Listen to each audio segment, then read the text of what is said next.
వచ్చిన ఇద్దరు మాతృదేవతల పేర్లు చెప్పి 4 నెలల మాసికము ఆచరించి మనస్ఫూర్తిగా బ్రాహ్మణులకు భోజనానికి బియ్యం, పప్పు, ఉప్పు, కూర, చల్ల చమరు కాశీలోన, గయాలోన, శ్రీరంగములోన వటవృక్షం కింద శ్రీరామచంద్రుడు దశరథుల వారికి ఆమదానము చెయ్యంగా ఏ పుణ్య ఫలం కలదో ఆ పుణ్య ఫలం బ్రాహ్మణులారా గంగోదకన్నం తృప్తిగా భుజించండి.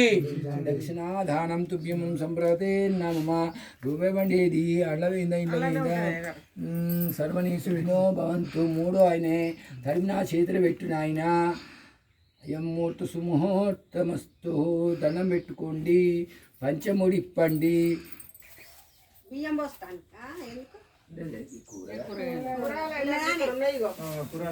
అవునా?